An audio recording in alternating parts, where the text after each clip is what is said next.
khawatir Bu Salma Teknologa sebagai ustazah karena penampilannya yang berhijab rapi dan suka bicara dengan nada seolah penuh petuah. Padahal kenyataannya, ia hanya memanfaatkan itu agar dihormati semua orang. Suaminya Pak Adi yang malas bekerja justru senang karena bisa menumpang hidup dari kepandaian istrinya berbicara. Hari itu, Bu Salma sedang merapikan jilbabnya, sementara Pak Adi hanya rebahan di kursi panjang. Mas, kamu tuh jangan tidur aja. Aku capek kalau cuma dipikirin sendiri. Aku yang ngurusin dapat uang, kamu malah leleh begitu. Lah Salma, kamu kan udah jago ngomong, warga juga udah percaya sama kamu. Tiap ada acara pengajian dipanggil, dapat amplop, ya udah itu kan rezeki kita. Iya, tapi jangan semua serahin ke aku juga lah. Masa aku yang mikirin mau gimana caranya orang percaya sama aku terus? Aku juga deg-degan loh, pura-pura ngerti agama, takut ada yang nyadar ntar. Lah siapa juga yang mau nyadar, wong mereka tuh kagum sama kamu.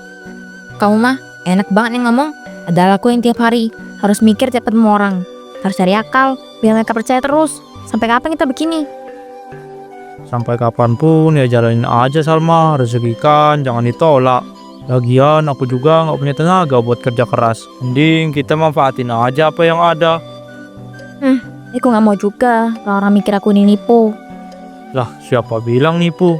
Kamu kan beneran kasih nasihat ke mereka. Iya kan? Mungkin kamu gak hafal kitab dalam-dalam, tapi kan omonganmu bagus. Kalau ada yang orang ngerti agama, terus bantu aku gimana? Alah, orang di kampung ini paling cuma tahu seadanya. Mereka tuh seneng ada sosok kayak kamu. Lagi pula aku lihat mereka makin hormat. Ih, pura-pura satu itu butuh tenaga juga loh.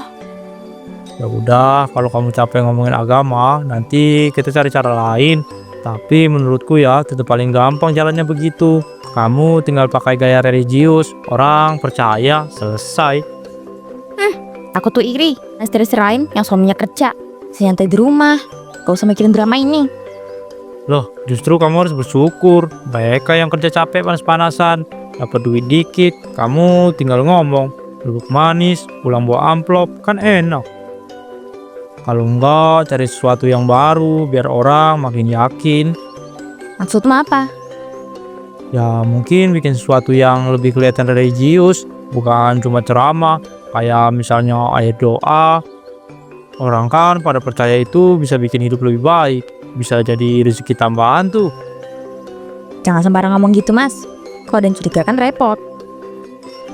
Curiga gimana? Wong mereka nggak bakal nyium airnya dari mana. Yang penting kamu pakai gaya yang serius, ucapin doa dikit, kasih label air doa, selesai. Udah lah, terus sama mama kamu. Namun, ujung-ujungnya Bu Salma memakai cara yang diberi suaminya. Salah seorang jamaahnya, Bu Ijah, yang lugu dan punya sakit kepala menahun, tertipu dengan air doa itu. Bu Ijah, ini air udah saya doakan, khusus air pilihan. Insya Allah, akan jadi kesembuhan, berarti bensin sakit kepala. Ya Allah, makasih banyak ya Bu Salma. Saya udah lama banget loh, rasanya kepala suka digigit tiap hari. Kalau minum obat warung, cuma reda bentar. Sekarang saya berharap banget sama ibu. Insya Allah kok Bu, semua kembali ke niat. Kalau yakin dan percaya sama doa, mudah-mudahan kalau saya jalan sembuh lewat hari ini. Kalau boleh, saya minta 2 botol ya Bu, soalnya kelabis. Ntar saya nggak repot. Boleh Bu, tapi karena proses doanya khusus, jadi harganya agak tinggi ya. Untuk 2 botol 500.000. Nggak apa-apa Bu, yang penting ada harapan bahwa saya sembuh. Sudah capek rasanya tiap hari sakit. Ya udah, saya terus doain ibu ya, semoga ibu lekas sehat. Semoga air ini jadi jalan kebaikan. Amin, makasih Bu Salma. Setelah Bu Ijah pulang membawa botol air itu, Bu Salma masuk ke dalam rumah. Ia meletakkan uang di meja sambil tersenyum kecut. Mas, tadi ada jemaah namanya Bu Ijah, orangnya lugu banget, sakit kepala menahun katanya. Dia langsung beli 2 botol loh air doanya, 500.000 hasilnya. Oh mantap, aku udah bilang kan, cari cara ini gampang, nggak perlu susah payah. Tinggal doa-doa dikit, botol kosong pun bisa jadi duit. Tapi kok aku agak gak enak ya, lihat Bu Ijah tuh polos, matanya penuh harap banget tuh minta botol itu. Jangan dipikirin lah, kamu kasih dia harapan itu lebih mahal daripada obat. Lagian kalau sembuhkan dia makin yakin sama kamu. Kalau nggak ada perubahan gimana? Nanti malah bikin orang curiga. Gampang, kamu tinggal bilang harus beli lagi atau imannya kurang kuat. Orang-orang gampang percaya kalau dibungkus kata-kata agama. Enak ya kamu tinggal nyuruh-nyuruh. Aku yang harus acting di depan orang. Aku kan bagian mikir ide, kamu bagian eksekusi. Jadi pasangan yang pas kan? Enak kalau jadi bilang pasangan pas. Padahal kamu gak kerja apa-apa. Makan tidur aja kerjanya. Ya tapi buktinya sekarang kita dapat uang banyak. Gak perlu capek di sawah atau ke pasar. Itu kan jauh lebih enak. Tapi jangan sampai kebablasan dong. Jalanin aja. Kalau satu orang aja udah bisa beli 2 botol. Bayangin kalau 10 orang. Kita bisa kaya mendadak. Jangan keburu nafsu juga mas. Kalau terlalu cepat geraknya bisa bikin orang curiga. Justru makin banyak makin bagus. Jangan buang kesempatan. Kamu kan udah dicap ustazah. Manfaatin momen itu sebelum ada yang lain. Bu Salma termenung menghitung uang dari Bu Ica. Lalu hatinya terasa berat. Suara suaminya yang penuh bujuk rayu membuatnya semakin larut dalam permainan berbahaya yang baru dimulainya. Beberapa minggu kemudian, Bu Salma semakin lahir memainkan perannya. Warga mulai ramai meminta air doa. Namun yang paling sering kembali adalah Bu Ica. Hari itu, Uji datang lagi dengan uang di tangannya. Assalamualaikum Bu Salma. Maaf saya datang lagi. Kepala saya masih sering nyunjutan. Tapi entah kenapa setiap minum air doa itu saya ngerasa garingan. Makanya saya pengen beli lagi. Waalaikumsalam Bu. Tentu boleh. Semua butuh proses. Doa itu jalannya pelan-pelan. Yang penting yakin dan sabar. Saya yakin Bu. Soalnya kalau yang berbiasa udah gak mempan. Tapi kalau air doa ini setidaknya saya tenang tidurnya. Alhamdulillah. Itu artinya doa ini jadi wasilah kebaikan. Kalau ibu mau tambah botol, bisa saya siapin sekarang. Kayaknya saya ambil 3 botol kali ini ya Bu. Soalnya kemarin 2 botol cepet habis. Saya takut kalau kehabisan lagi pas kepala saya kampuh. Oke ya, kalau 3 botol berarti 750.000. Nanti saya kasih doa yang khusus Bu, biar makin berkah. Ya oke, gak apa-apa Bu. Uang bisa dicari, asal saya sehat lagi. Semoga Allah yang kesembuhan buat ibu ya. Bu Ica pun pergi. Bu Salma kembali masuk dengan membawa uang yang lebih tebal. Pak Adi sudah menunggu dengan santai sambil merokok. Mantap Salma. Tiap hari kayaknya duit masuk terus. Iya, terutama Bu Ica itu. Datang lagi dia, sampai 3 botol tadi ngambil. Kasihan juga sih. Kasihan apaan? Justru bagus. Orang kayak gitu emas buat kita. Kalau dia terus beli artinya kita punya pelanggan tetap. Aku tahu, setiap kali matanya penuh harapan, aku ngerasa berat. Udah, lihat aja hasilnya. Rumah kita sekarang udah mulai kelihatan beda. Ada perhiasanmu. Aku juga bisa nongkrong enak. Semua berkat kepintaranmu. Gara-gara ide anehmu ini. Iya dong. Coba kalau aku nggak nyaranin air doa, paling kamu masih ceramah. Biasa dapat amplop recehan. Selama kita mainnya rapi, nggak bakal ada masalah kok. Sekarang kamu udah punya emas. Aku juga bisa traktir temen-temen nongkrong. Mereka malah hormat sama aku sekarang. Jangan kebanyakan nongkrong juga. Nanti ketahuan orang kalau duit kita banyak. Padahal nggak jelas dari mana. Bodo amat lah. Kamu punya emas buat kesenanganmu. Aku juga mau refreshing biar nggak bosan di rumah dong. Kamu tuh, aku nambah emas biar simpanan aja kalau butuh. Bukan buat pamer. Beberapa hari kemudian, sore itu, Bu Ica berada di ruang tamunya sambil memegangi kepalanya yang makin berat. Di sampingnya, Ina, cucu remajanya, memperhatikan dengan cemas.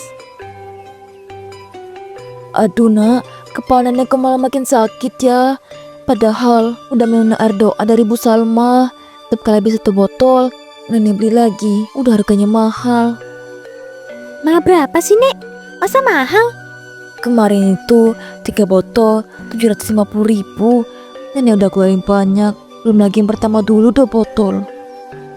Ya ampun Nek, mahal itu. Sini kasih aku. Coba aku minum dikit. Aku pengen tahu rasanya. Jangan sembarangan nak. Ini katanya ada doain khusus. Takutnya kamu gak paham. Gak apa-apa Nek, icip dikit aja. Ina pun membuka botol dan meneguk sedikit. Nek, ini rasanya kok kayak air mentah yang direbus itu loh. Jangan-jangan air keran. Masa sih, Nak? Iya, Nek, beneran. Aduh, jangan bilang gitu, Nak. Masa ya Ustazah nipu?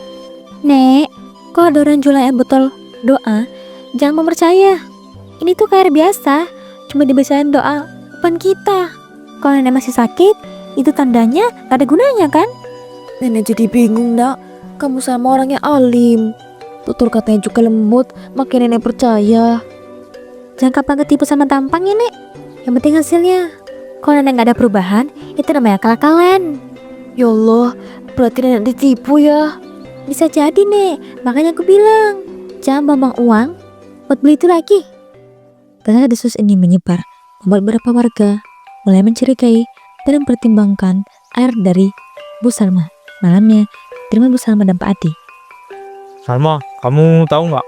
Aku tadi nongkrong dengar orang kampung mulai bisik-bisik. Katanya cucunya Bu Ija ngomong kalau air doa itu kayak air keran. Orang-orang jadi pada mikir. Aduh, kok bisa sih bocah kecil ngomong kayak gitu? Bisa bahaya kita.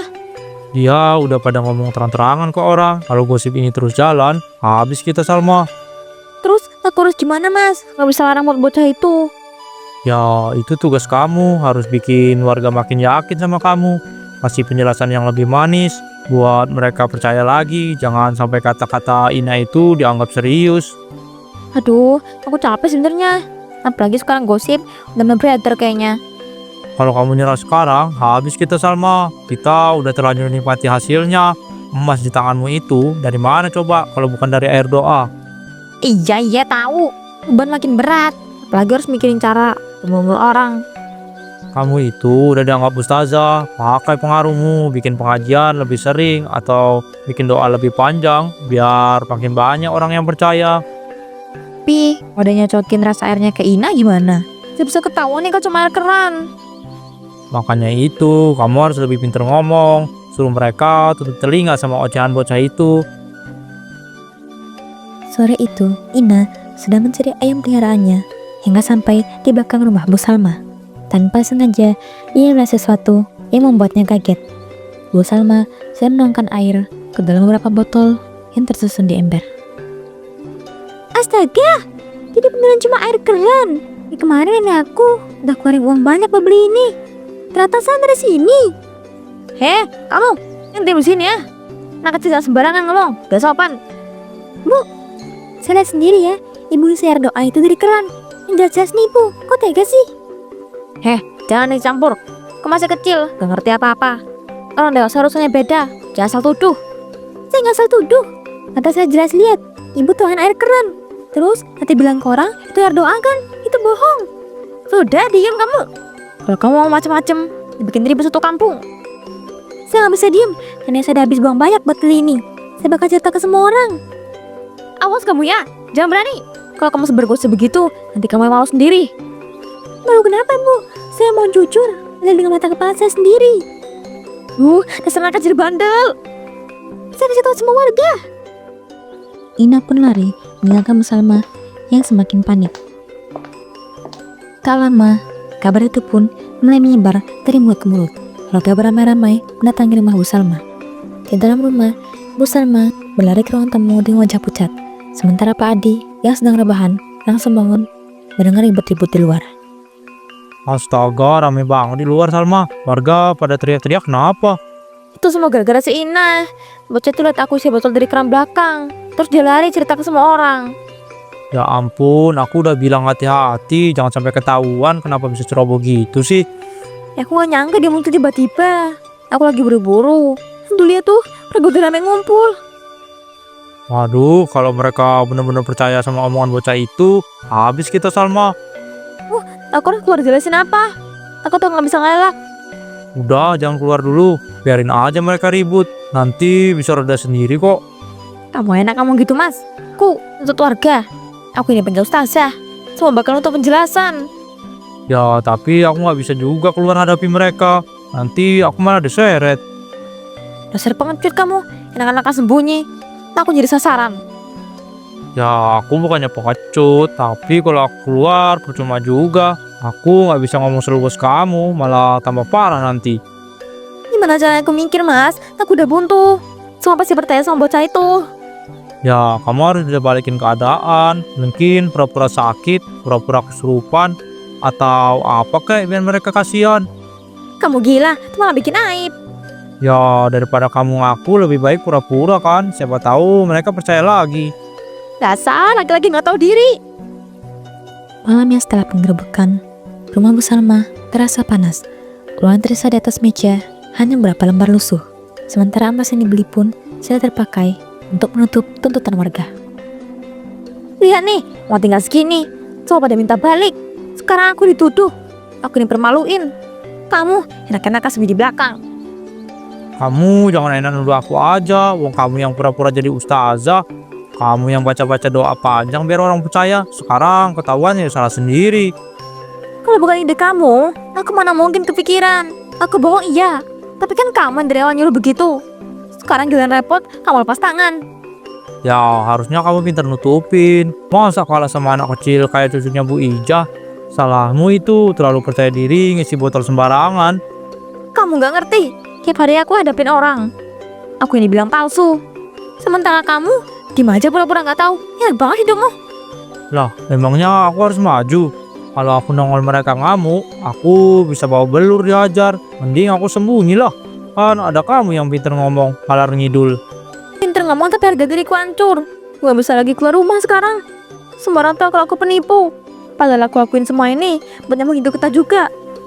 Ya jangan bilang aku nggak pernah mau kerja. Aku kan cuma nggak betah kerja kasar. Aku juga manusia, aku juga capek. Makanya aku percaya sama kamu. Ah, ini semua bikin aku malas setengah mati. Udahlah, jangan terlalu dibawa hati. Besok-besok juga mereka lupa. Tinggal kita cari cara lain aja buat dapet uang. Gampang banget kamu ngomong ya. Gak akan lupa itu. Aku udah dicap penipu. Ya kalau kamu nggak tahan ya salah sendiri. Harusnya kamu kuat mental. Namanya juga usaha. Kadang berhasil, kadang ketahuan. Resiko kan udah jelas. Tapi kami ikut nikmatin uangnya. Beli rokok, nongkrong. Ikut seneng nih. Waktu rumah ini mewah. Sekarang giliran jatuh, kelampar semua ke aku. Adalah, sekarang aku udah males ngurusin semua ini. Aku mau hidup santai aja. Urusanmu dengan warga ya kamu beresin sendiri. Sana keluar, pergi aja. Dasar pemales. Pagi itu, suasana rumah sunyi. Setelah semalaman ribut, Bu Salma dan Pak Adi sama-sama diam tanpa tegur sapa. Saat itu, mereka sudah selesai mandi, namun tubuh mereka mulai merasakan keganjilan. Gatal menjalar perlahan, dan makin lama makin menyiksa. Mas, badan aku tiba-tiba gatal banget ya. Dari tadi aku garuk, malah tambah parah. Kamu sama nggak? Aku juga sama Salma. Habis mandi tadi rasanya kayak ada semut ribuan yang jalan di kulitku. Makin digaruk, makin panas. Aku nggak ngerti ini kenapa. Ih, lihat tangan aku, bengkak, merah semua. Astaga mas, wajah kamu juga berubah, kayak bengkak gitu. Ah, sakit. Oh, kakiku juga bengkak. Itulah akhirnya dari semua hasil tipu daya mereka yang mengatasnamakan agama.